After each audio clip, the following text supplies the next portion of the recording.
All right, panelists, we are now live on Facebook and on Zoom, and you can switch on your cameras.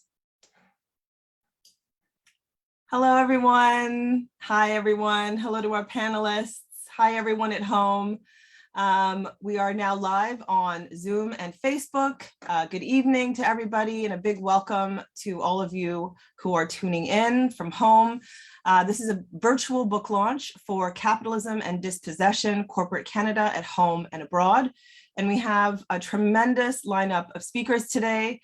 The book is hot off the press, and we'll be hearing from a number of the contributing authors. So today we're joined by Nadège Compaoré, Tracy Glynn, Jen Moore, Sakura Saunders, and David Thomas. So welcome to our guests. Hi to all of you.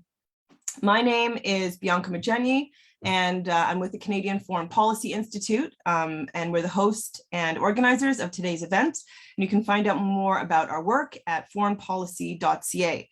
The Institute is based in Montreal, which is on the traditional territory of the Kanien'kehá:ka people and the keepers of the eastern door of the Haudenosaunee Confederacy. And we also recognize the continued presence of the Métis, Innu, and Inuit people on this land. I want to thank our co-presenting organizations as well, Fernwood Publishing that put out this book, as well as Mining Watch Canada, and our media sponsor, Canadian Dimension. So to all of you at home, the chat is open, and we're very much looking forward to hearing from you. I can see lots of folks are joining. Hi, Andrew. Hi, Carlo. Hi, Daniel, Eleanor, Evelyn. Great to see you. After our speakers give their initial remarks, we're going to be opening up to questions from the audience.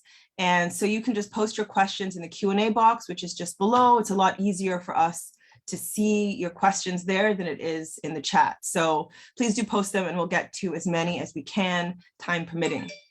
So again, my name is Bianca Mageni. I'm with the Canadian Foreign Policy Institute, and we're an organization that seeks to bridge the gap between the perception and reality of Canada's role in the world, and we challenge unjust foreign policy.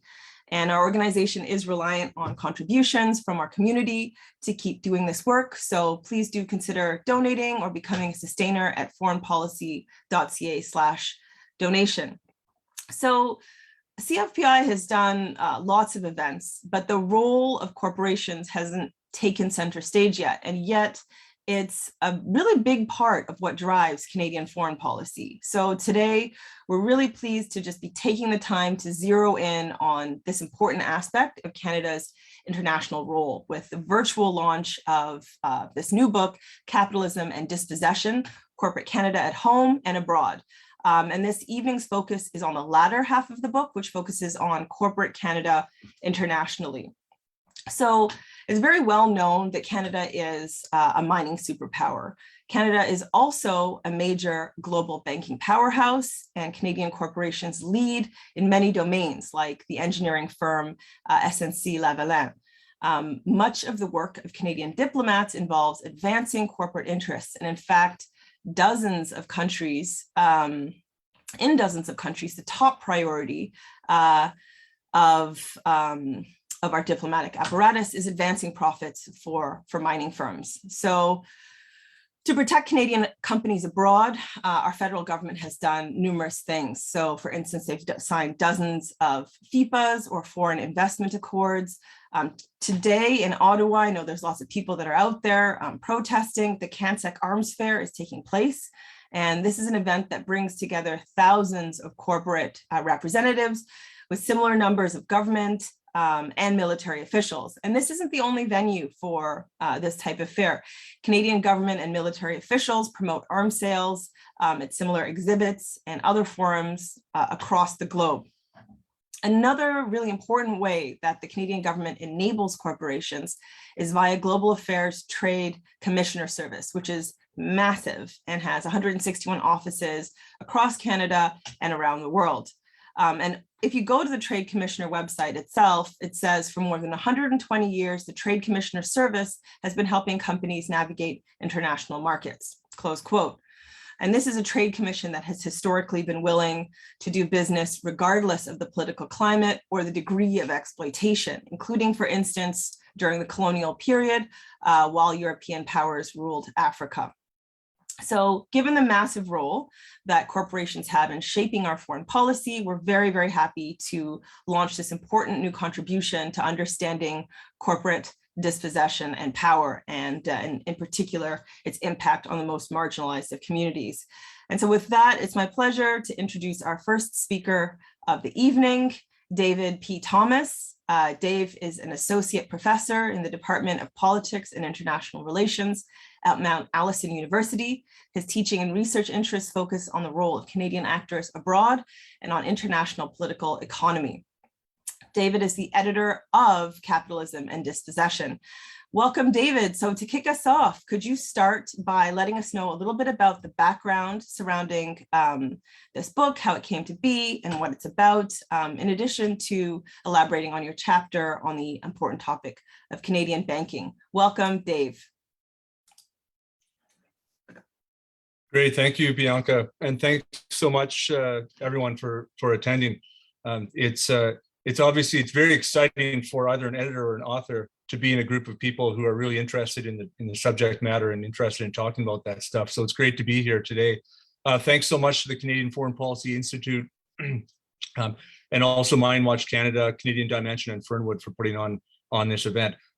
Before I launch into it, I'll just mention that I've put something in the chat right at the very top of the chat. It says virtual 20.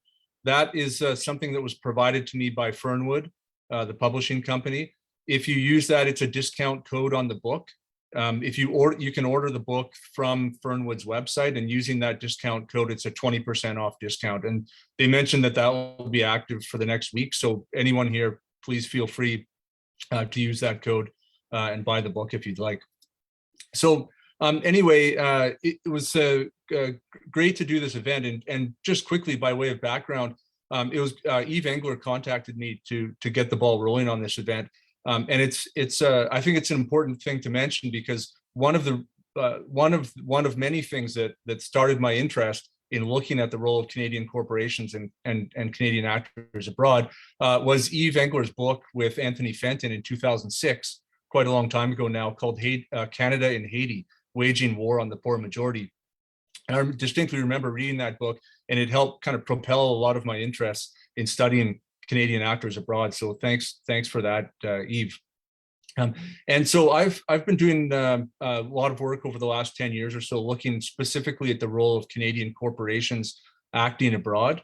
So for example, in 2018, also with Fernwood, I published a book on Bombardier and looked at 3 of their high-speed rail projects internationally. And one of the kind of the impetuses for this book actually happened at a book launch that I was doing for that book, where I was speaking to an independent journalist after the event, and he was asking me about why is it that Canadians tend to not really know very much about what Canadian corporations are doing abroad, and if they do come across information about this, why don't they seem to care? Right, and these are questions that have puzzled me for years, right, and many of us. And he asked me to elaborate on something I said in the talk, which was that there are connections between what our companies are doing abroad and what's happening here in Canada. And this is what started the wheels turning in my head for this book, right? So starting to think through issues such as the fact that one of the reasons why we don't know much about what our corporations are doing abroad, and when we do, a bulk of Canadians don't really seem to care, is because a lot of that sort of violence and dispossession that's happening overseas, a lot of that has already been normalized right here in Canada, right? So the way that we set up the book, and we will focus on the second part for today's session, but I just want to give you a sense that the way that Veldon Coburn, and Veldon's the other editor of the book, the way that we set it up is in the first half of the book, we collected cases of corporate dispossession in Canada, corporate actors here, and then the second half of the book is Canadian corporate actors abroad. And then Veldon and I, in the introduction and conclusion, tried to make the connections between the cases within Canada and the cases overseas. So this is, and then 2019, we got the ball rolling on the book. and worked through it with the contributors over the last year or two. So that's where it was that's where it was coming from. And one of the keys to the entire book, and certainly the second half of the book that we're looking at today, with the cases of Canadian actors abroad, but one of the keys to the book is that when we look at the cases in this book, and we talk about them in the introduction and conclusion, and the authors do this as well through the book. When we look at the cases in the book, we try to stress that these are not cases of a few bad apples or isolated cases where particularly bad corporations are doing bad things. But what we see happening is rather an inevitable result of global capitalism. And the violence and dispossession in these cases is not uncommon or unexpected, but instead part of the very fabric of an economic system that does not value people or the planet. So this kind of broader analysis of capitalism and global capitalism runs through the book and really acts as a backdrop to when we're looking at a lot of these cases. And then through the book, we bring a lot of different sort of theoretical approaches or theoretical lenses to look at the cases. So some of this is people like David Harvey looking at ideas like accumulation by dispossession, but it also relies on really important feminist interventions, analyses of settler colonialism and other forms of colonialism abroad, and then also really important issues of race and racism. And so, for example, in the first part of the book, there's a chapter by Ingrid Waldron, who's a really well-known scholar in Canada who looks at this idea of environmental racism. And in the book, she looks at the case of Alton Gas in Nova Scotia. So we bring kind of a broad theoretical toolbox to the book. The other thing we do, and if I can just speak specifically about the second half of the book, and you'll hear a lot more from the contributors in a minute. But what we tried to do in the book in collecting the cases was a very targeted approach to designing the book. So there's a lot of different ways that you can put together an edited collection. Sometimes you just send out a call for chapters or papers and then you throw them all together. The way that we did it with this book, and I kind of had this strategy from the very beginning, is that we want to make a coherent collection of cases. And so as an editor at the very beginning, I have to ask myself, what do I want to see in this collection? What kind of issues do we want to be tackling? What geographical areas do we want to cover in the book? And what kind of authors do you want to bring in to make the book? And how do you do all those things to make it a coherent collection? And so this is when I started out, we started thinking in the second half of the book, for example, I wanted cases from multiple geographic regions in the world. And you'll see that reflected in the contributors today. Pardon me. And the other thing I want to do with the second half of the book in particular was really just to open up a space for people to tell these really compelling stories about Canadian corporate actors abroad. So to bring together some of the people you see today, plus others, to bring together scholars, activists, journalists, professionals who have worked for NGOs addressing these topics, and others, people who have a vast amount of experience on the ground in these countries, and also addressing the issues that we're looking at in these cases. So that's what I was looking for when I was inviting people to join the collection. And you'll see that firsthand today when you hear from the contributors of the book. The other thing when I was looking at the contributors was to try to bring in people who are working on very new, cutting edge cases and approaches to the subject matter at hand. And again, something that I think that we've been real successful in putting together here.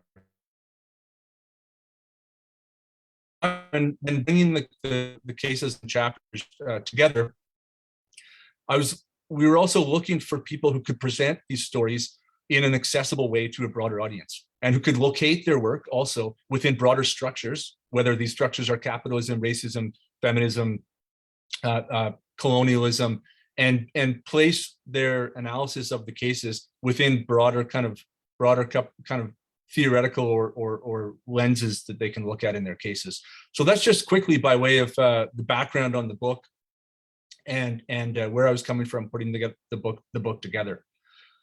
Now, if I can just transition quickly, I'll say a few things about the one chapter that I was a co-author of. And this is a chapter in the second half of the book. And it's on banking. And Bianca alluded to this in the introduction to our event tonight. So what we did was I partnered with a scholar named Tyler Shipley, who's a professor at Humber College. And by the way, he's written a really fantastic book on this broader topic called Canada in the World, Settler Capitalism and the Colonial Imagination, published in 2020 also with Fernwood. Really fantastic resource, and it was great to work with Tyler. And what we did in this chapter was try to take a look specifically at Canadian banking interests in the Caribbean and Latin America. And then there's a short section in the chapter that looks specifically at Scotiabank. And this is a really, I think, exciting area of research, and one that people don't really talk about much, and it's not really that well known. But the 5 big banks in Canada are very active internationally. And so what we do in the chapter is we start out with a bit of context around Canadian involvement in Latin America and the Caribbean historically. Then we move to look specifically at banking and how it became rooted. Canadian banking became rooted in the region. And just to give you a snapshot of what this looks like, a lot of banks, the big 5 banks in Canada, historically entered the region and established a foothold through 2 key processes. One was British colonialism, and the second was U.S. imperialism. So the reason why Canadian banks were able to establish this foothold, for example, the Bank of Nova Scotia first set up a branch in Jamaica in 1889 with the help of the British colonial empire. And then if you look a little bit later, in places like Dominican Republic, shortly after being occupied by the United States, again, Canadian banks started setting up shop in those places. So the processes of colonialism and imperialism facilitated the entry and establishment of Canadian banking interests in this region. And then if you kind of move forward, we move forward historically through the chapter to give you a sense of how this evolved over the decades. And then when you get to, say, the end of the 20th century into the 1990s, again, here's a period of time where we see most economies in this region being pried open and opened up through processes of what we call structural adjustment. So this is organizations like the World Bank and the IMF and powerful members within those institutions like Canada, forcing global South countries to open up their markets to the outside and deregulate their markets. So what you see happening in this particular region in the 1990s is that states like Mexico and many other in the regions being forced to pull the public sector part of the banking away and privatize banking assets and deregulate the banking sector. And this gives a further entry point for Canadian capital to flood the region and to set up shop with banking interests. And I think it's also really important that we point out here and it's one of these great ironies of countries like Canada alleging to be helping global South countries. It's really important to point out that the banking sector in Canada has historically been very well protected by the Canadian state and very highly regulated by the Canadian state. So protected in a sense that protected from foreign competition so that the banking sector in Canada can become strong and competitive and then launch internationally, which is the complete opposite of what Canada and the World Bank and the IMF were doing to these countries in opening up their banking, their private and deregulating their banking sector. And then the second last thing we do in that chapter is we look specifically at Scotiabank as an example, because they've been really active expanding, especially in the Caribbean. And so, for example, the information in the chapter points out that about 40% of Scotiabank's revenues come from their international operations. And by 2004, one Scotiabank executive said that Scotiabank stands as the leading bank in the Caribbean and Central America at least twice the size of any other bank in the region, just to give you a sense of the kind of scope and scale of the bank of Canadian banking interests in this region. And then in the last kind of 10 years, you see a bit of a retreat by Scotiabank out of some countries in that area, especially after the financial crisis or problems in 2008, 2009, and they've retreated out of the countries to some extent. Finally, last thing we do in that chapter is we talk a little bit about alternatives. So by that I mean alternatives to massive foreign corporations dominating the banking sectors in these countries, right? And we mentioned in the chapter public sector banking in a place like Costa Rica, and I referenced people who have been doing this kind of work on specifically in the last few years on alternatives to private financing and private capital. So I'll stop there so we can have lots of time to hear from the contributors. Thank you so much, David, for that excellent overview, for that backdrop, for the broader analysis. It's really great to have such a clear presentation of the international role, the scope, the scale that banking, that Canadian banking has internationally. And I would really like to encourage our audience to find out more and to check out David's chapter. It's called Canadian Banks in Latin America and the Caribbean. I'm looking forward to hearing more from you in the chat, Dave. And also just want to thank you for bringing together this amazing, extraordinary group of researchers, academics and activists to put this book together. And I want to remind people also that the link to the book is in the chat. It's available from Fernwood Publishers, and there's a discount code there as well. So the next panelist of the evening is Nadège Compaoré. Nadège is an assistant professor of international relations at the University of Toronto. Her current research is concerned with claims of sovereignty by states and communities affected by natural resource extraction in Africa. Welcome, Nadège. Thank you so much, Bianca. And I wanted to also first start by saying thank you very much to Dave and Veldon for inviting us to contribute to this important conversation. And thank you to all the organizers at the Institute for the platform.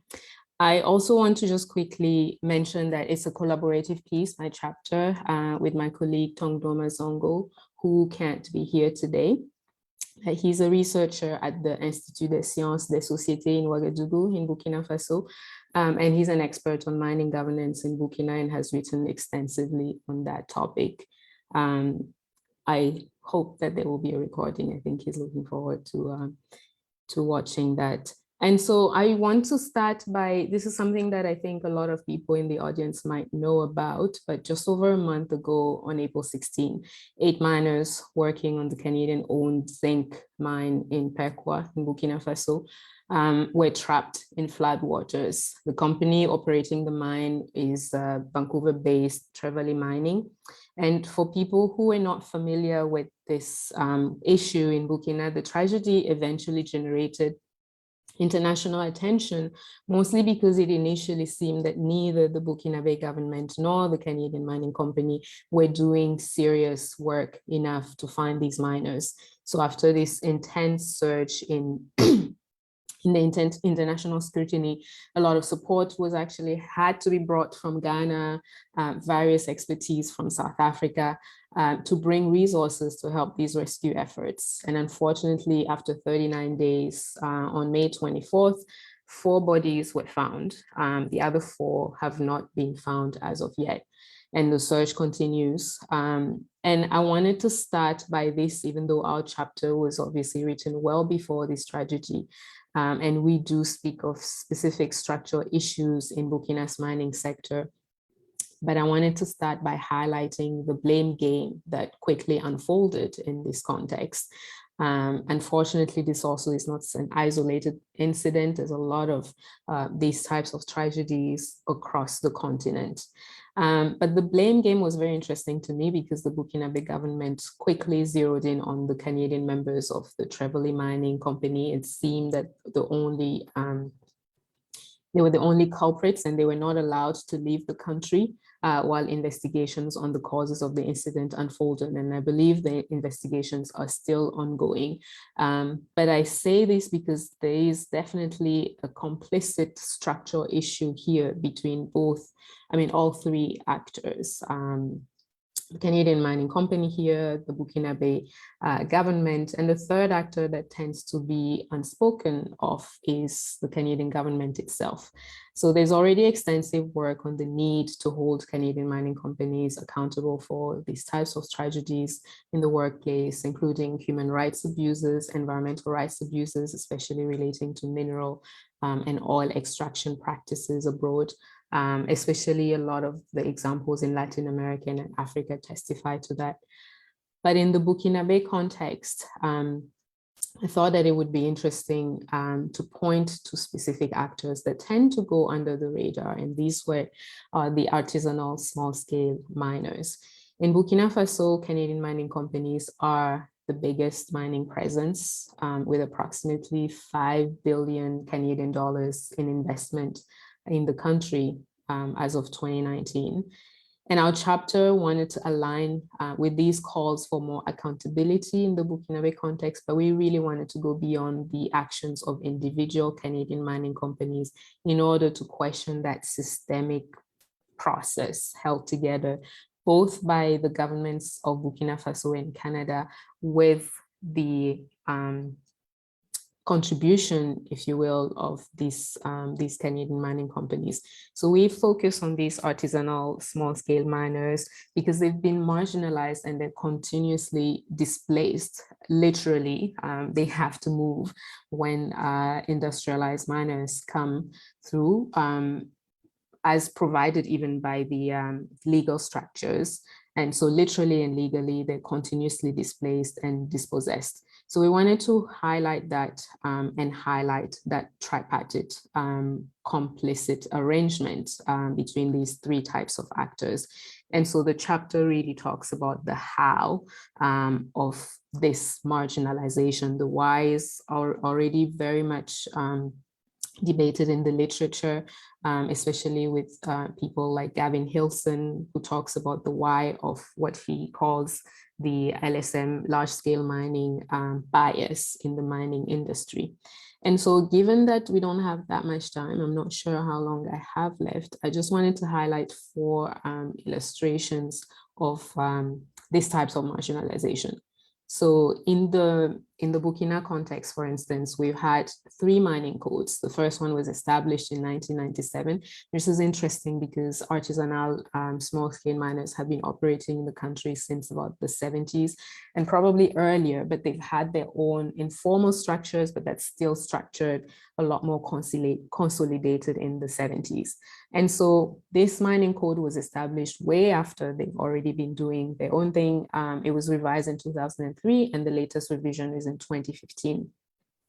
But these ASM actors have been displaced from the very legal foundations, as I mentioned. So if you look into all of the codes, and this is work actually from my colleague Songo Tong Noma, because this was his dissertation for his PhD, was really looking at the evolution of mining codes in Burkina Faso.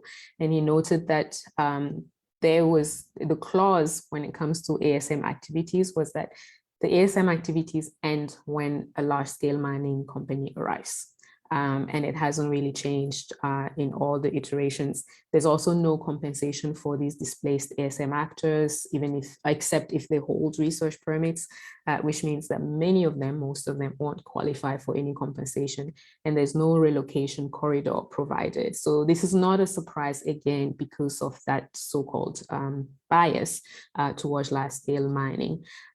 One of the things that was interesting in the Burkina case is that initially, it used to be known as one of the most attractive mining countries in the world because of the extreme liberalization of the sector. For instance, the first 2 iterations provided for tax exemptions for the first 7 years of production. The latest code provides for a 3-year exemption. So foundationally, you could see industrialized mining is the priority. The second point is to bring to light this event called the Semaine d'activité minière de l'Afrique de l'Ouest. It was initiated in 2016 and has been designed to be an annual activity, although because of COVID, that hasn't happened since 2020. But what we thought was interesting is that the top sponsor in 2018 was Canadian IAMGOLD, and it has actually remained one of the biggest sponsors of this event. It reminds me of something like PDAC, perhaps, in terms of the rationale in Toronto. But the agenda, the procedures, and the outcomes of SAMA will also exclude ASM actors in the targeted audience. Also, Canada, as the government, was the official guest of honor in 2019 at the 4th edition of this event. And the theme was mineral resources development in Africa's opportunity for industrialization. So this for me is an example of the tripartite capitalist alignment. But what's most interesting is that the Canadian government seems to have heard a lot of the calls to actually address some of these issues abroad. So we have this government CSR strategy from 2009, which was also revised in 2014. But when you look into that, there's also no discussions about the role of ASM actors. And then finally, we wanted to point to the bilateral investment treaty. And I know that David talked about work by Yves Engler. So this was actually interesting to me because there was a discussion about this 2015 rather, bilateral investment treaty, where he pointed out the conditions under which the 2015 bilateral treaty was signed. It was worth a pause because one, it was signed just before the latest Burkina mining code was adopted in June 2015, but also it was signed under an unelected transition government. So it was very interesting that the Canadian government went ahead to do this.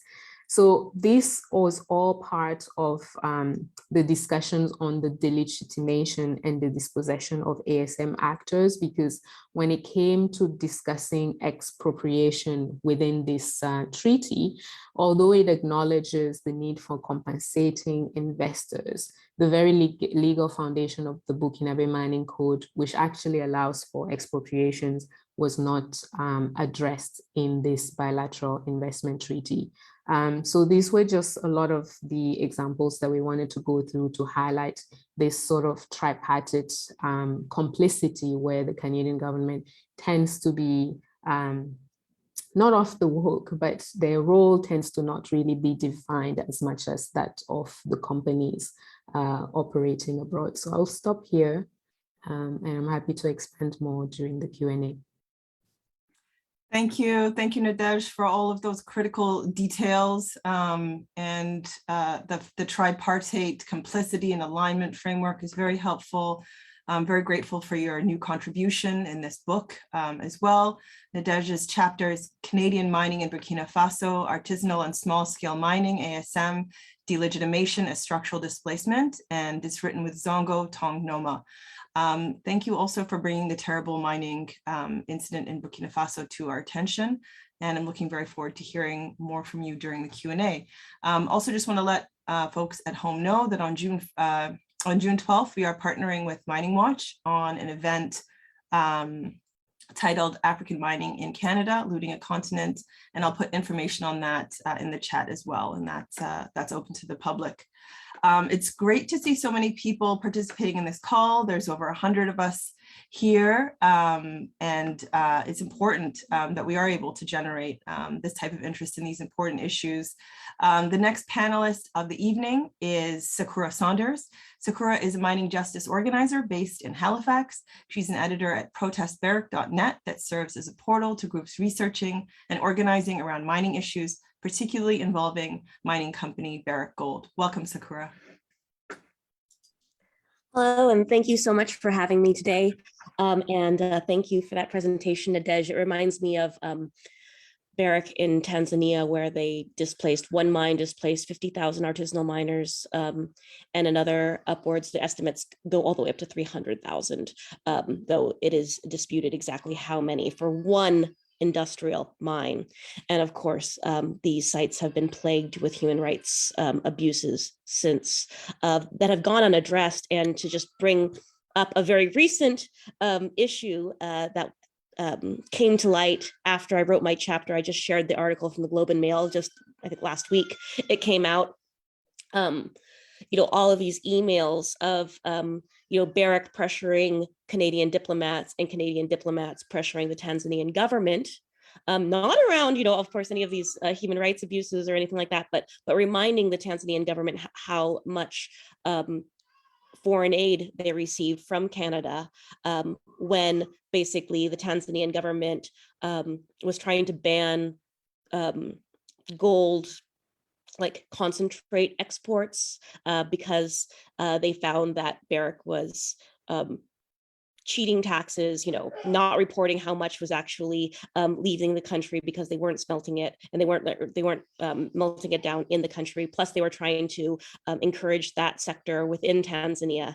And of course, here is the Canadian government going to bat for Barrick, who is complicit in all sorts of human rights abuses that they've haven't really addressed in that country. So my chapter, I heard about the book. Dave approached me, and I have a lot of different case studies. I've been obsessed with Barrick Gold and lots of other mining corporations since 2006.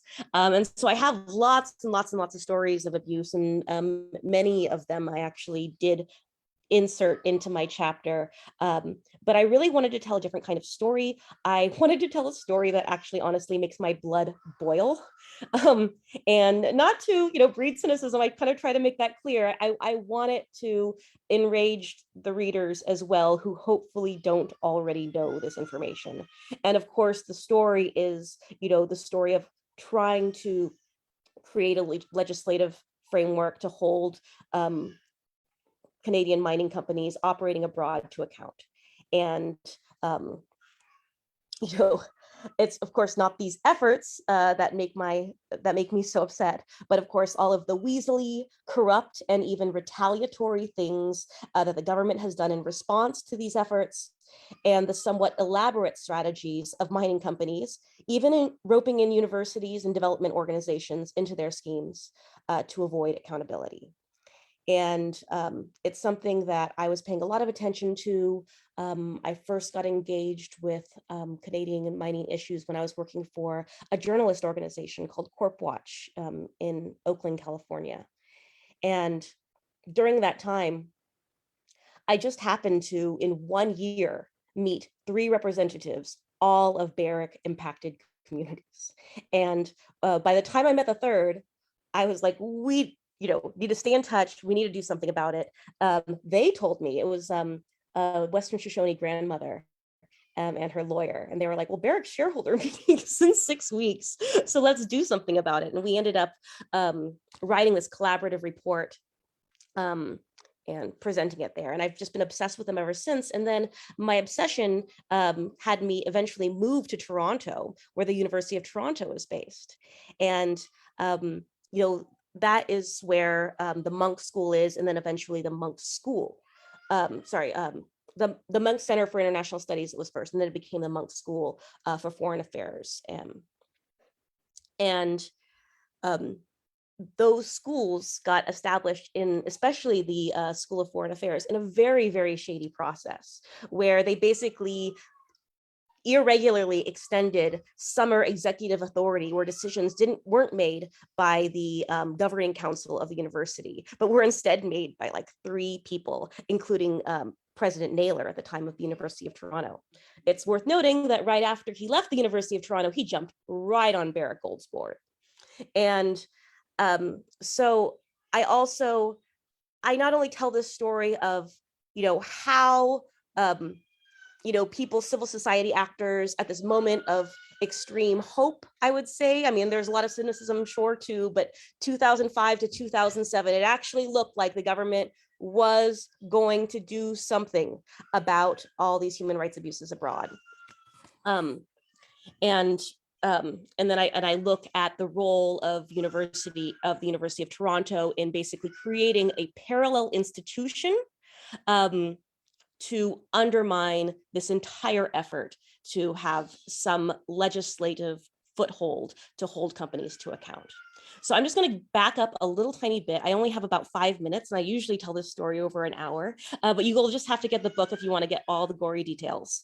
But the gist of it is that in 2005, the Standing Committee on Foreign Affairs and International Trade finally admitted that there was a problem, that there was absolutely no laws in Canada to ensure that Canadian mining companies respected human rights, Indigenous rights, workers' rights abroad. And this prompted something called the National Roundtables on Corporate Social Responsibility. And this was a 2-year effort of public meetings. I think many people probably in the chat that are in the audience participated in these meetings. There were these public forums, and then there were these closed door meetings.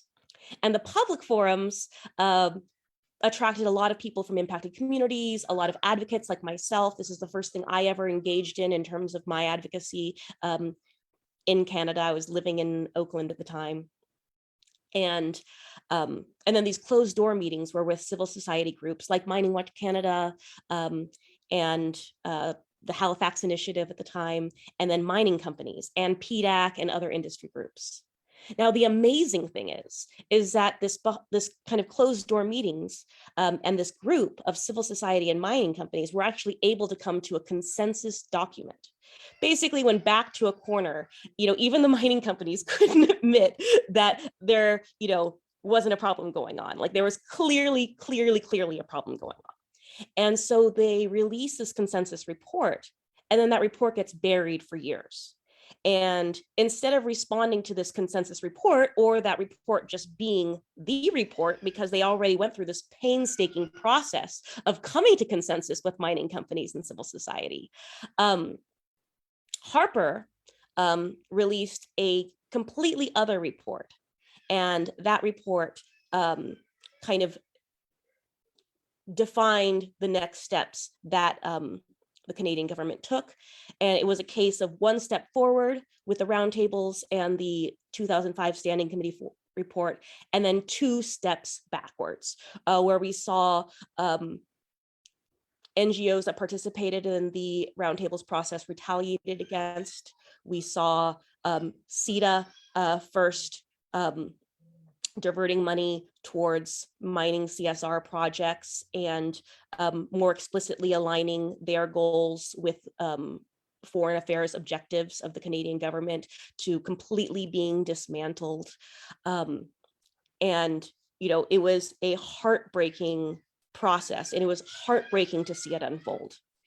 And, one of the things I go through in my chapter is the role that the University of Toronto, and specifically the Monk School, played in completely undermining this, amazing effort of this moment where we were going to have some semblance of corporate accountability. And I say some semblance of corporate accountability because, as you can imagine, this consensus report, it wasn't the best, strongest thing that we all want to see. It wasn't recommending free, prior, and informed consent, which, while that seems so simple and so obvious, would be much more of a radical change in standard within the mining industry than this consensus report was suggesting we move forward with. It was modest, the changes.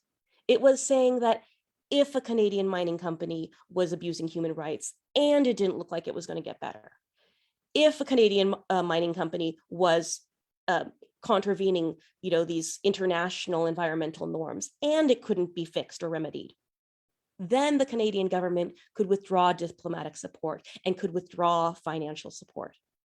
And these modest reforms that were some semblance of accountability were fought so hard by the mining companies, and in such an elaborate process that started 1 month before that consensus report was even released.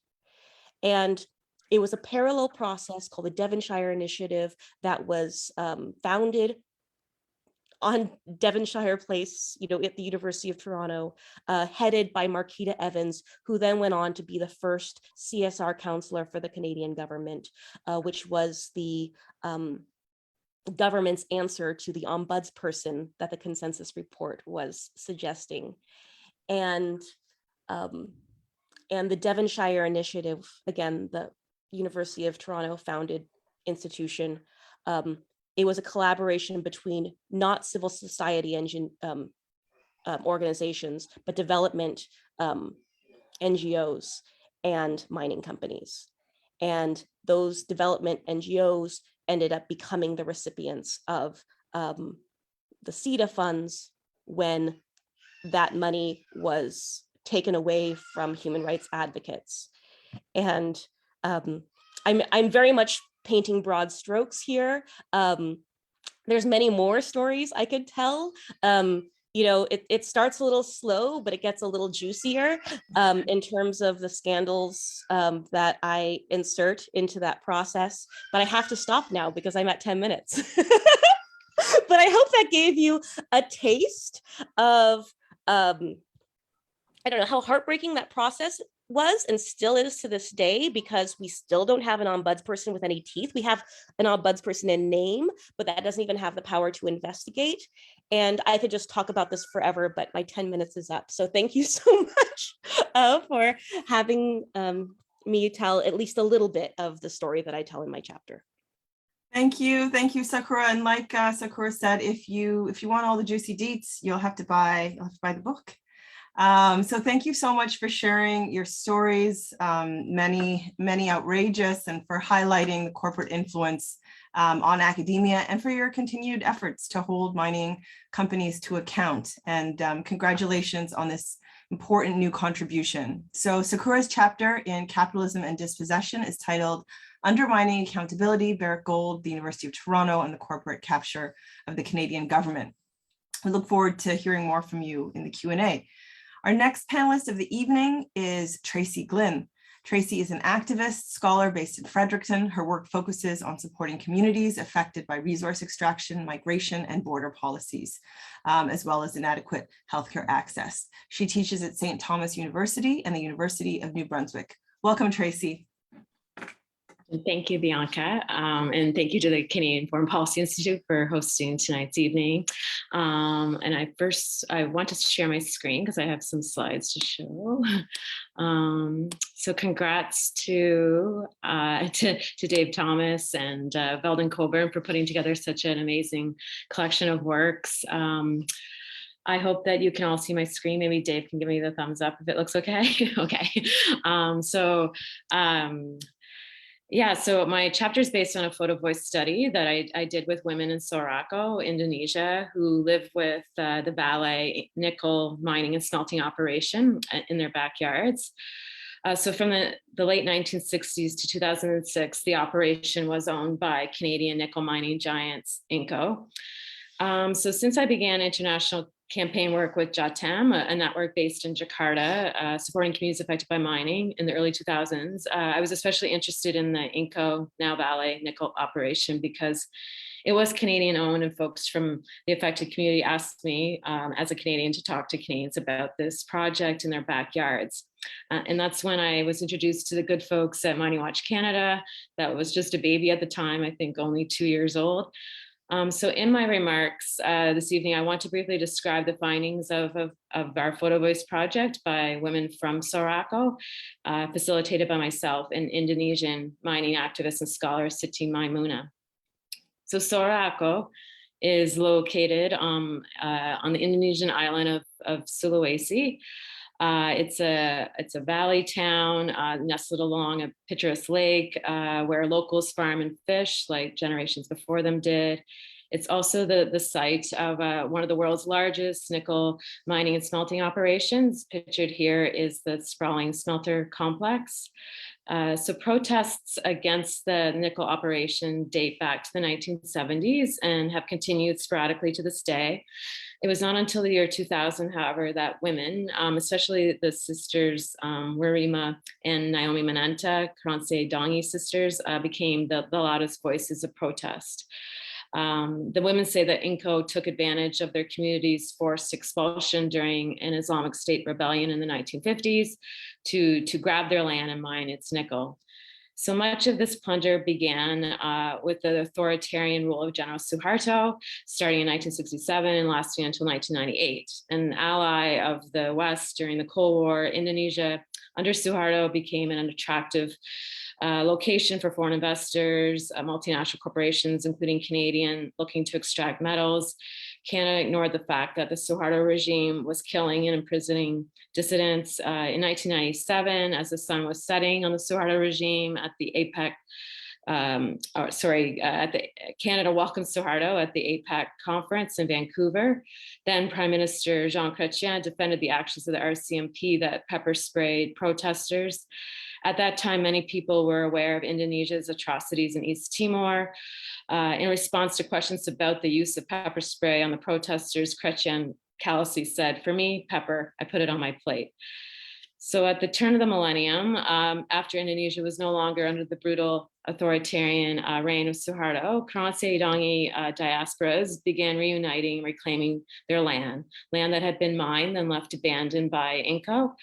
But the land is so much more than that. It's surrounded by forests with endangered life like the red-bottom monkey and ebony, land that once yielded abundant crops of rice and fruits. There are different indigenous communities affected by the mining operation in Sorako. So while many indigenous Sorako people have experienced dispossession due to mining, their dispossession is located more in the past than it is for the Karanse Dongi people. Many Sorako people have secured employment at the nickel operation and services such as running water and electricity, but after much struggle, while the Karanse Dongi people have not. So while being dependent on mining for income may have a moderating effect on resistance, our photo voice study did reveal that the Sorako women, those who benefit more from the mining operation, did not condone the mining operation and were empathetic to the struggles of their neighbors.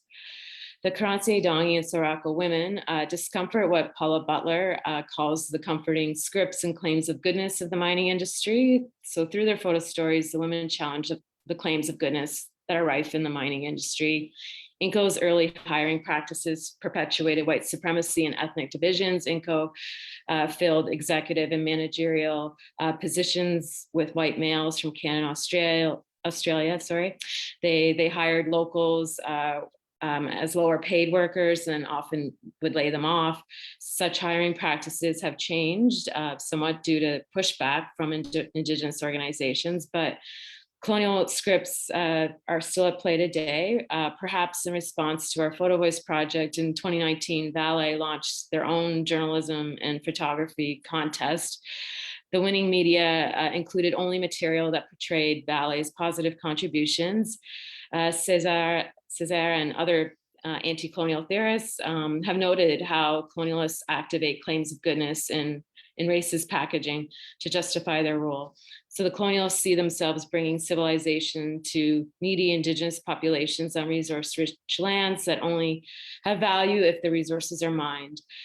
So by awarding journalists who write stories with headlines such as Vale organizes civilization on land of disaster. So that was an actual headline that won their award for journalism. Vale is crudely activating the colonial claim of goodness as it dispossesses and exploits people to extract profits.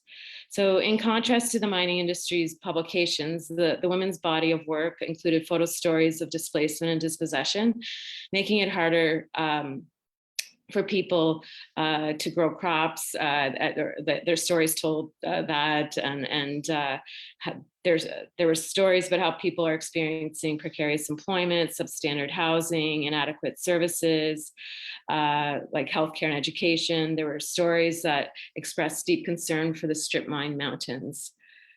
So for the Kranse-Adongi people who have settled back on their traditional territory, growing food has been especially difficult because the land has been degraded by mining and the authorities constantly harass them with eviction and arrests.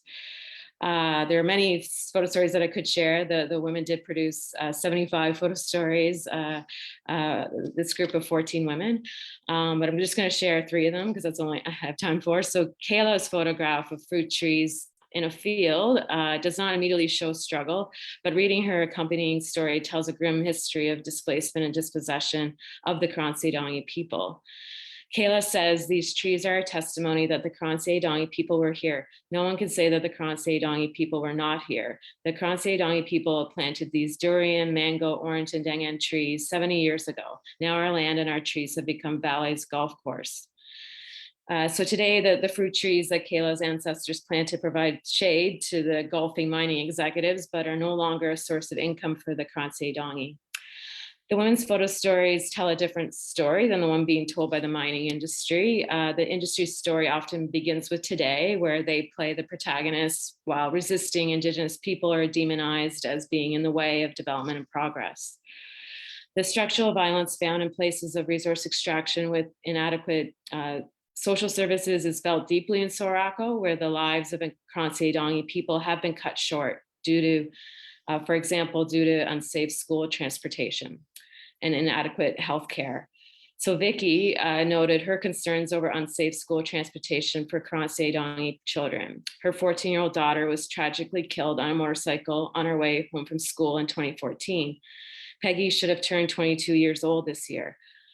Vicky shared a picture of her husband at the site of her daughter's accident and said, "This is the place of my daughter Peggy's fatal motorcycle accident. She was in middle school. Every year there are accidents here and children die.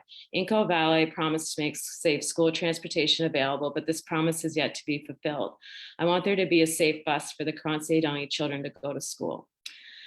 So the Photo Voice Project also tells us something about the photographers. Many of them revealed empathy towards their subjects, telling stories of compassion and support for those who struggle more than they do due to mining. Having empathy can be regarded as a form of resistance to the callous individualist subjects that neoliberalism and capitalism nurture.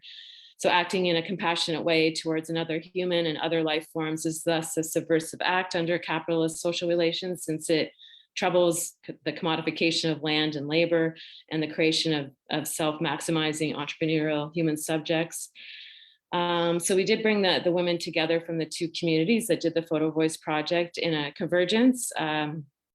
They're the Sorako participants, so those who had, so many would say maybe benefit more from the mining operation. They were able to express their empathy for the struggles of Vicky, who lost her daughter in that motorcycle accident, as well as another story involved women scavenging for food in the dump. So Zaskia from the Kranse-Adongi community explained that what was happening at the Valley dump that's not, that's out of sight for people that may visit the community.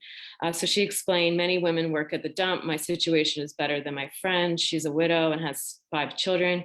She looks for rice that is dumped by the Valley workers to recook into a porridge. Sometimes we get fish, we wash it and recook it. This is a hard way to make a living, but it's better than stealing or begging. But we must come here early before the dump trucks come, or else we must scramble away like the cows. So by creating a space for understanding to grow and empathy to be expressed, the Photo Voice Project united women from 2 different Indigenous communities. Oftentimes, the mining industry will foster divisions, between communities and within communities. But in this case, this research project was able to, I think, to unite people across differences, and it gave them a platform to voice their solidarity with their neighbors. Okay, thank you. That's all I had. Oh, Tracy, I'm just gonna try and get you out of screen share. Great. Thank you so much for that powerful presentation, Tracy. It was amazing to see the testimonials and the striking photographs as well that you shared.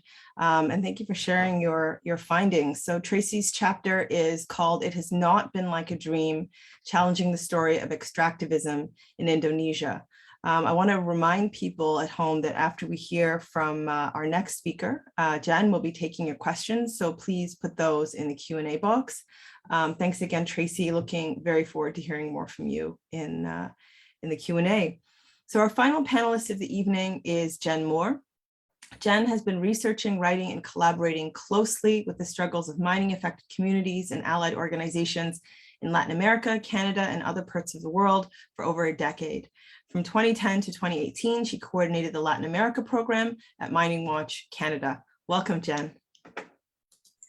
Thanks very much, Bianca. And I'm also going to try to share my screen.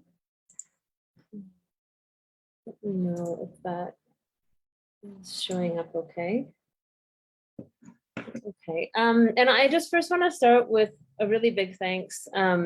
This chapter was also very much a collaborative effort with my co-authors Karen Weisbart and Charlotte Connolly, and really drew heavily on the work of the Justice and Corporate Accountability Project, in particular Alejandra Kenau, who first reviewed and analyzed many of the documents obtained through access to information requests that we cite, and that she carried out under the supervision of Professor Karis Kempfus.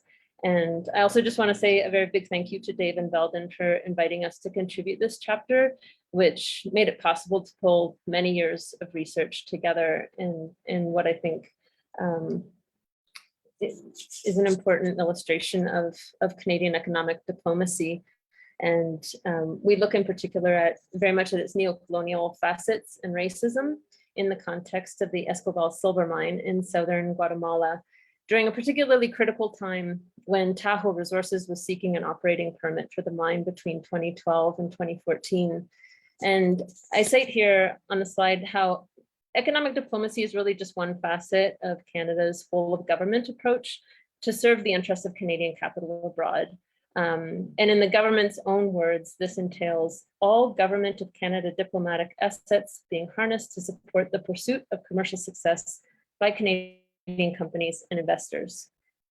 The precise moment that opens our chapter and that spurred a series of access to information queries over a period of years takes place on April 29th, 2013, when then Canadian Ambassador to Guatemala, Hugues Rousseau, attended a high-level signing ceremony celebrating a voluntary agreement between Tahoe Resources and the Guatemalan government.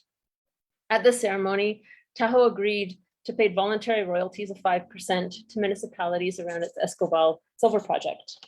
This was not good news for the economic prosperity of Guatemalans, but rather part of a public relations effort aimed at lending legitimacy to a very controversial mining project.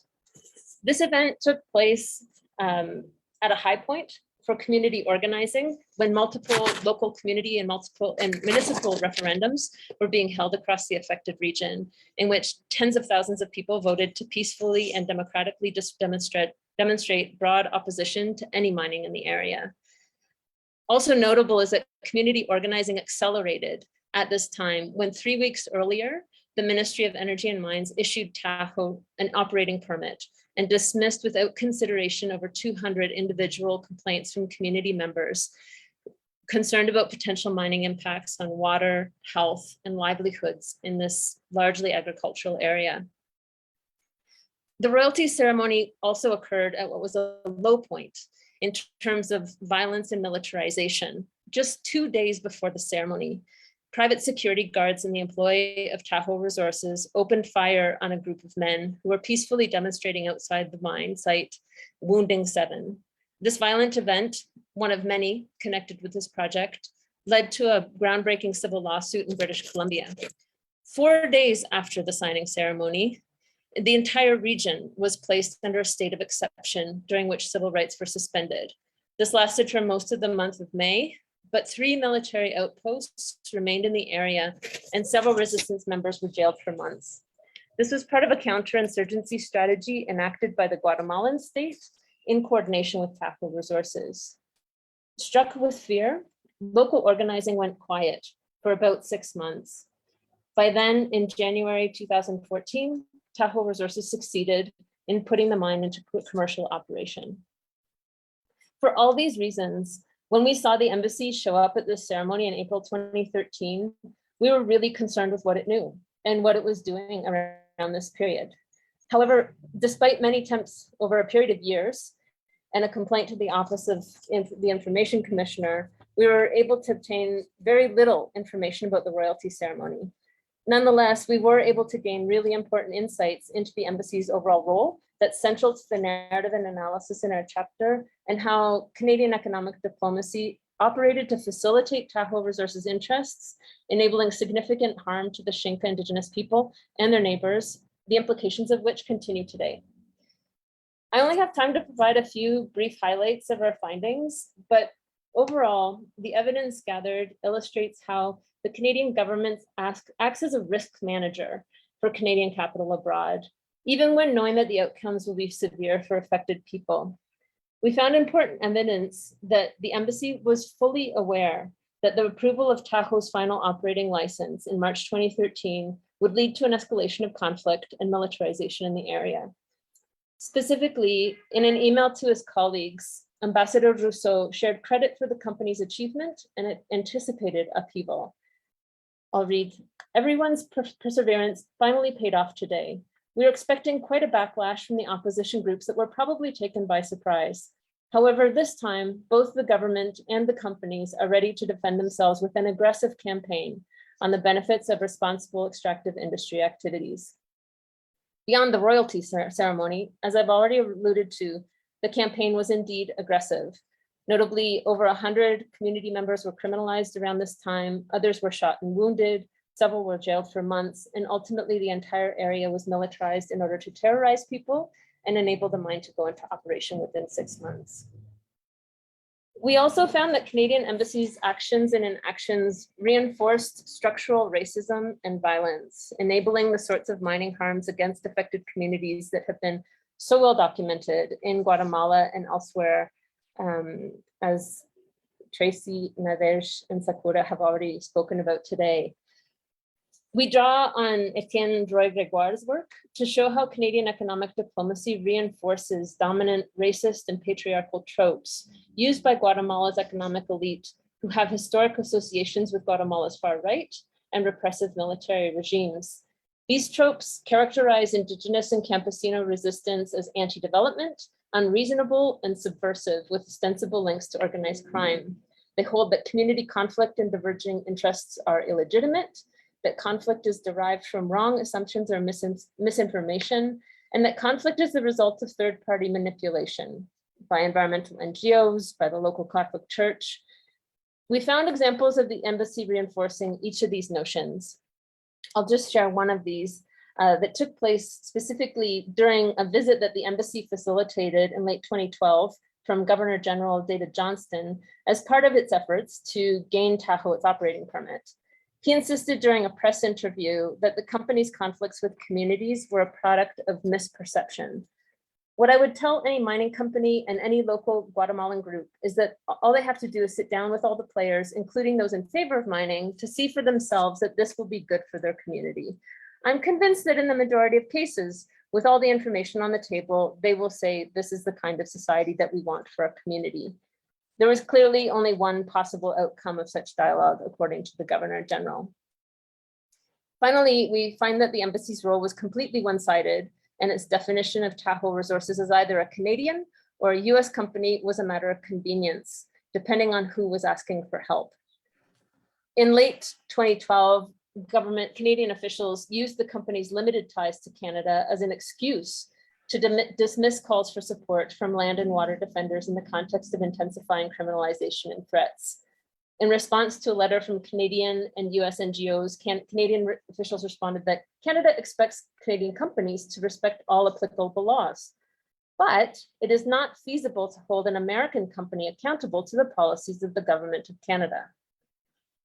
Later, after the mine was already operating, and when a civil lawsuit was brought against Tahoe Resources in British Columbia courts that same year for negligent battery as a result of the shooting attack on peaceful protesters in 2013, Foreign Affairs employees circulated messages about the suit and Tahoe Resources, writing that Well, we eventually ruled that they were not a trade commissioner services client based on the company's minimal ties to Canada.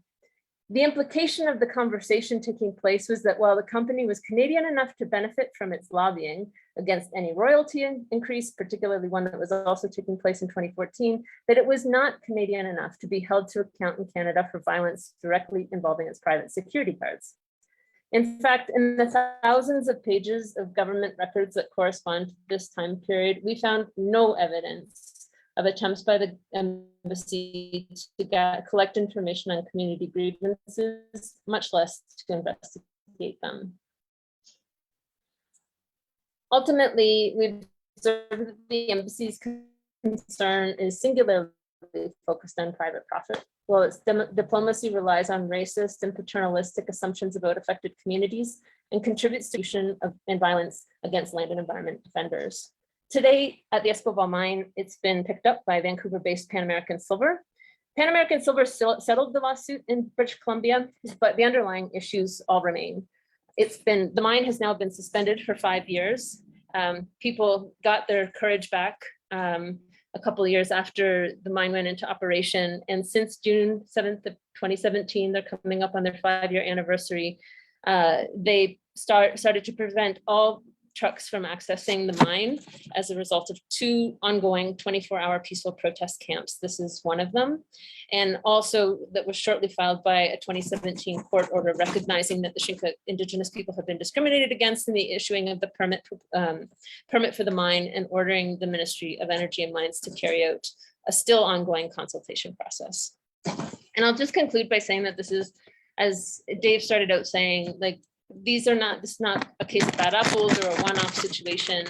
The documentation, the accumulation of documentation on Canada's economic diplomacy in various countries of Latin America and other parts of the world shows that it's systematically thwarting the self-determination of Indigenous and Campesino communities who are contesting mining projects.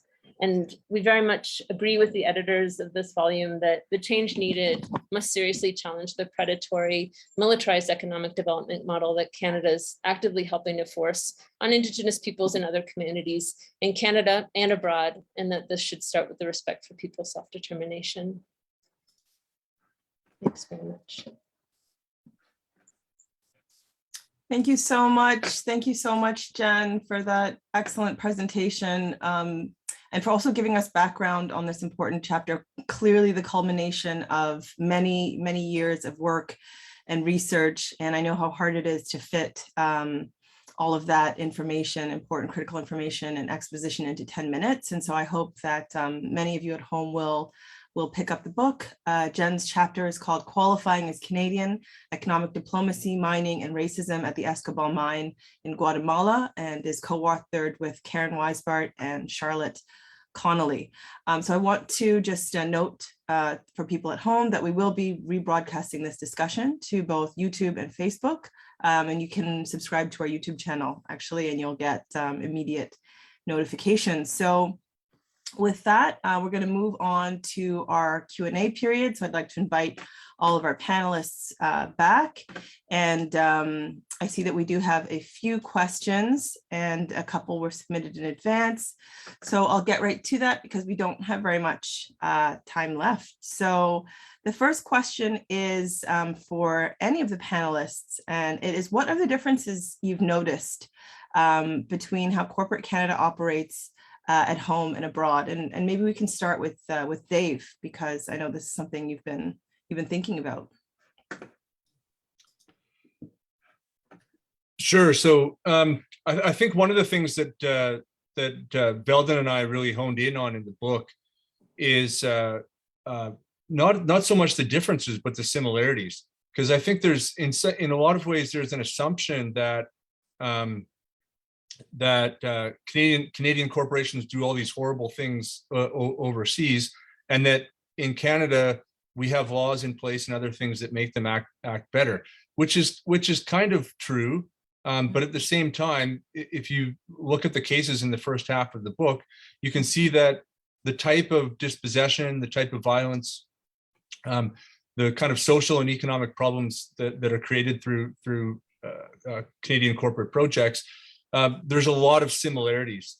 no matter where the cases are taking place, right? So that's, I think, what we focus on. I mean, if you're thinking, I think the question was more about maybe what some of the differences are. I mean, one of the key differences is that it is true that in some jurisdictions overseas, there are weaker legal frameworks in place around environmental protection and labor rights and that kind of stuff. So you will see that in some of the cases. But again, what we often found in the book and tried to explain in the book is a lot of kind of cross-cutting similarities and connections between the cases, both at home and abroad. Thanks, Dave. Would anyone else like to chime in before we move on to the next question? All right, so someone in the chat has asked a very specific question. How will these issues play out at the Summit of Americas next week? Does anyone have a comment on that? Any thoughts?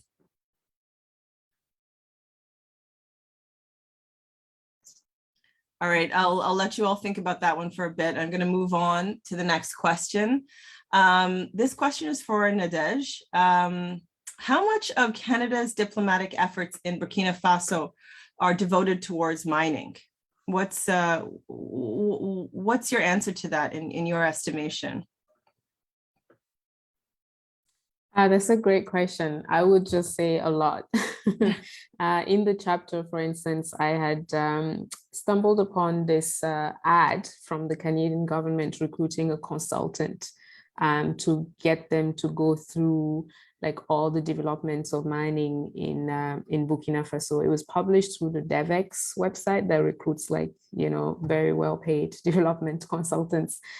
So I think even just seeing that kind of ad tells you how invested the Canadian government is in terms of mining in Burkina Faso. And it's very mutual, right? I think it goes back to what Dave was saying about these interconnected spaces. I would find them to be along actually the same space. So the Burkinabe government sends for a few years now, they send the Minister of Mines and Quarries to Toronto to try and recruit. This is like something that I've been trying to work on for a bit, to try and recruit diasporic Burkinabe people who are in Burkina Faso to go back and work in Burkina Faso.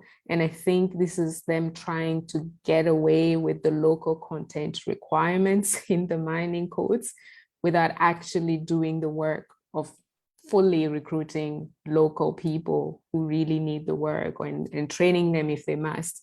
They want to come and get Canadian trained Burkinabe. Like I've been contacted so many times when I was still a student to try and fill in their local content that way. So there's a lot of sort of these mutual connections, very strong ones between Burkina Faso and Canada. Out of about, the last time I checked, it was like 13 large scale mining companies.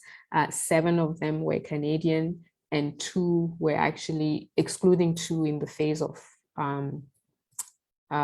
exploration. So I would just say it's very strong. And right now it's, mining constitutes Burkina Faso, one of Burkina Faso's biggest sources of revenues. So it's been a pretty tight collaboration.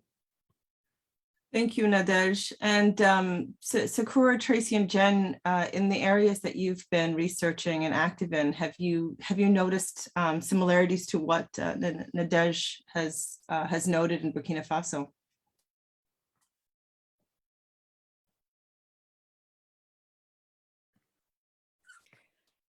I mean, definitely hiring local people is an issue. They have a fly in, fly out arrangement in Papua New Guinea where they just have camps where they just fly in Australians.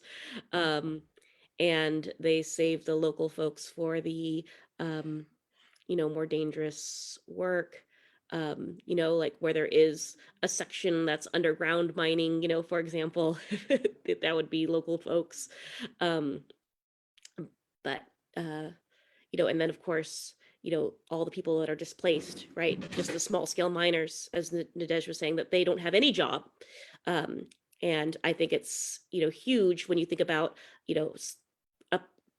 area that could support 50,000 small-scale miners, that would only employ 2,000. Oh, excuse me, my baby. 2,000 employees at that same mine. Thank you, Sakura. Any other comments before we move on? We do have some more questions in the chat. This question is for Jen from Neil, but everyone can answer. Granovsky, Larson, and Santos published an essay in 2021 about the boomerang's drift of counterinsurgency from the so-called global war on terror to a war on territory in relation to the extractive operations of Canadian capital. The whole of government approach that you described in Guatemala shows up at the same time in Afghanistan, 2008 to 2013. Can you say a bit more about blurring these boundaries and what seem to be a continuum of operations, from diplomacy to bilateral trade to targeted influence operations to high intensity violence by state and private military actors?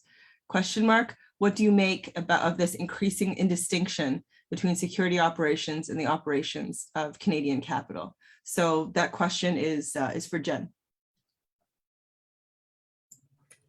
I will do my best. There's a lot of different elements to it. Maybe to pick up and also to say that Simon Granovsky Larson did some important work with Karen Weisbart that is included in our chapter that goes a bit more in depth on the nature of the counterinsurgency strategy that the Guatemala government carried out, very much in active collaboration with Tahoe Resources, and we believe with considerable knowledge of the embassy, although there was considerable material redacted around this information, in particular declaring at the same time that the state of siege was declared in Santa Rosa, in the area of the mine was considered strategic, which therefore pits the military against its people. And they instituted, under the guise of development, an interinstitutional development initiative. It was basically a military intelligence exercise that was led by the head of the national security outfit, whose office was paid for by the company, and that was in the knowledge of the embassy that this was taking place. And the work that Granovsky Larson and that Karen Weisbart did, I mean, through access to information requests in Guatemala, very much show how this was a military intelligence exercise. And I think, I think there is a tremendous blurring of lines, if I understand the question correctly, between security initiatives that are being carried out. I think we're seeing it in Mexico and different parts of the region where anti-drug, anti-organized crime initiatives are leading to greater militarization that's actually facilitating greater dispossession of the communities in these territories, and are very much the territories where mining capital and other big mega projects are expanding effectively and rapidly. And so I do think that there's much more to be looked at in terms of that. And this is leading to even beyond some of, and I think there was extraordinary violence, it has been extraordinary violence, it continues to be violence around the Escobal mine in Guatemala, although we've seen some shift in the corporate strategy in recent years, while it's been suspended, that in other parts of the region, there's extreme violence and tremendous racism in terms of how the Canadian government is responding to say, you know, an area should be off limit to Canadian tourists, but they'll go and inaugurate a new Canadian mine that's operating in the very same area as a result of the extraordinary violence and danger to do anything in these regions. Yeah, but I think there's much more that could be explored in that regard. And I think too, the work that Dawn Paley has done, her book on drug war capitalism, is also very helpful in this regard. Thank you, Jen. I'm going to pivot to the next question, which is for Nadège. What are the similarities between what happens in Burkina Faso and other countries in Africa? Do you think the Ombudsperson for Responsible Business will help rectify some of the issues around ethical mining practices in Africa, especially? Nadège? That's a very good question. It's a tough one, and it's in two parts. I'm going to start with the first one about the similarities. I think in terms of, for instance, if I take the tragedy of the 8 miners, in fact, there was 6 miners from Burkina Faso and 2, one was from Tanzania and one was from Zambia. What was heartbreaking is that, number one, it took a lot from activists like really reaching the international level for the government and the company to take it very seriously. A lot of the issues that goes on in Africa, and from what I read more recently in Latin America, which is not my area of expertise, I tend to see that's like the same thing that happens. And just basic access to like key resources that should have been there from the beginning. The fact that we had to go and find support from Ghana, like I literally ship resources, and then also bring experts from, so Ghana obviously being a huge mining country, and same with South Africa, to be able to actually assist. I think that seems to be unfortunately common, but I want to also just address in terms of the ombudsperson. I align a lot with what Sakura was discussing, because for me, I'm working on even just identifying what do we mean by a home state in Canada, because right now I'm actually trying to look into the different shareholders that make up a specific company, even though it's headquartered in Toronto or in Vancouver. A lot of the sort of ownership is a lot more complicated than that. So in the end, the similarities, which goes beyond the continent of Africa, I think for me, maybe perhaps because I'm in international relations, goes back to the international law frameworks or lack thereof that are not actually existing to even hold a lot of these companies accountable, and which even if we, I mean, I'm also very cynical. I don't think the government is doing enough, but even if they were, they could only operate within the confines of specific international law frameworks. So there's a bigger picture that we actually need to address in terms of what legal frameworks exist in the international system that we need to operate. Thank you, Nadège. Sakura.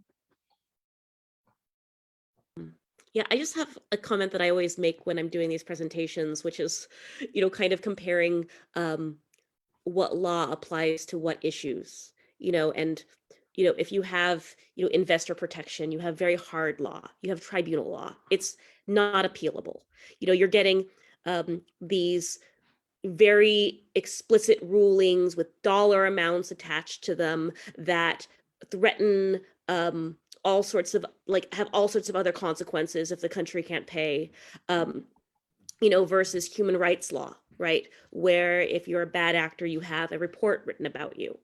And then this shopping around in terms of what the home country was. This is why I was inspired to say it, because it's like, what Jen was saying and Nadège, it's like, they're American companies when it's convenient for them, when there's a free trade agreement that they want to use to leverage that position. But these are transnational corporations. They're actually headquartered in many different places. But Canada is one of the places that most of them are. And I'm surprised this factoid hasn't reached the audience yet, but this audience probably already knows it, that 60 to 75% of all mining, the world's mining and exploration companies are headquartered in Canada. And it's because that's where the money is. And there's so much mining capital that is raised on the Toronto Stock Exchange that is why. And then, of course, you can shop around for these beneficial bilateral, trilateral trade agreements and investor protection agreements. And yeah, so it's just a huge divide, and and looking at how, I guess my chapter was just trying to look at the strategies that the Canadian government used, all the while always trying to pretend that they care about human rights, so that they can't at least do those things again. Oof. So I'm going to move on to the next question. It's from Yuri. There's many parts to this question, so I'm just going to hone in on the last part, which is, why doesn't Canadian media cover Canadian imperialism past and present? And why do others think that all of this only started under Stephen Harper and to an extent Justin Trudeau? Does anyone want to take that? Sakura. I've been speaking so much, though, if anyone else wants to take this, go for it. Go ahead and start. Okay. Oh, so I actually have a friend whose sister used to work for the Globe and Mail, and one of the things that she said, this is a very cynical, answer to that question, to why they don't cover abuses at Canadian mining companies. And it's because it happens so often, it's barely a story anymore. I mean, we're talking about systemic issues going on. Another issue, is that they don't have a reporter there in that country, right? So we got some great reporting when a freelancer for the Toronto Star just happened to be in Tanzania when there was a massacre at the North Mara mine. And it's just a huge story. I would love to tell it, but I don't think we have enough time with the MP camping out at a morgue and them stealing the bodies and dumping them. It was just obscene, but it just happened to have a Canadian freelancer there. Now, I have offered to pay to send Canadian journalists. I'm like, go to the Dominican Republic. There's these huge protests against Barrick right now. People have been like camped out for over a month, and people are like, I'm not allowed to take money from you to go there. And I'm like, I'm just buying you a plane ticket and like connecting you. You can interview whoever else once you're there, like whatever. And they completely refused to take my money. And then I have just one more thing, which is that I was on this trying to get the story covered where there was a engineer who was complaining that he was fired for complaining about poorly maintained equipment and worker safety issues and things like that at a mine. No one would cover it. I had the lawsuit, some whistleblower like sent it to me with, and no one would cover it. Then that mine had a equipment malfunction and spilt cyanide into 5 rivers that ended up resulting in the largest fine in Argentinian history, environmental fine. And I was like, look, I had this lawsuit beforehand. Workers were blowing the whistle. Still, no one would cover it. I got someone at National Observer to cover it, which I want it to be in a bigger paper, obviously. This is like a huge story. And they ended up getting the News Story of the Year award for that story. And, it's just an example, again, of how difficult it is to get these stories placed. Even if you have, the FOIA and everything else, when the Bill C-300, which I didn't even mention, but read my chapter about it, was being debated in Parliament, that was one really positive thing about it, is that things were finally able to be reported on.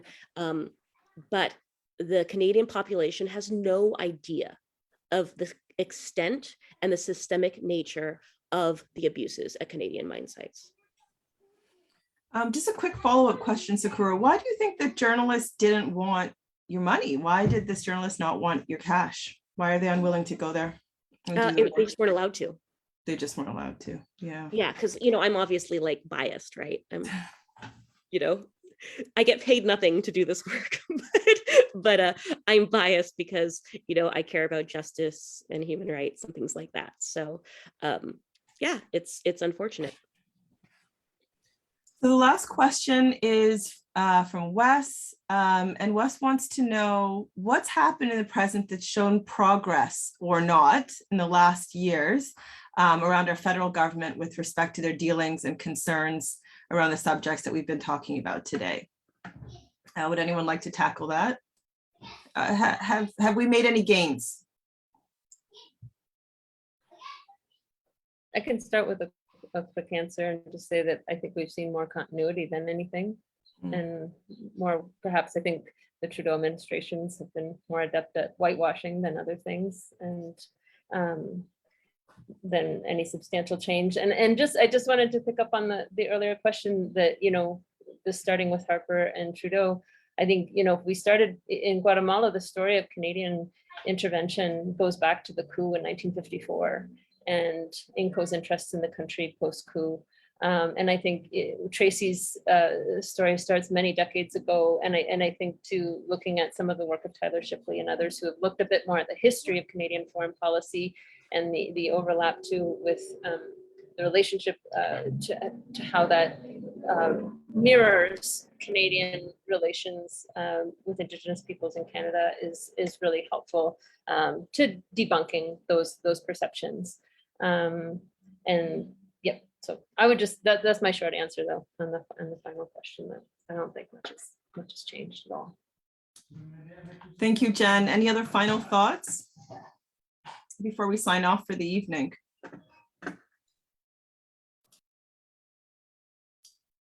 Dave?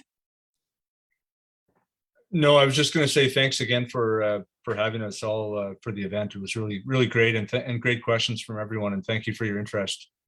Oh, thank you so much. Congratulations to all of you on your new book. So important, so necessary.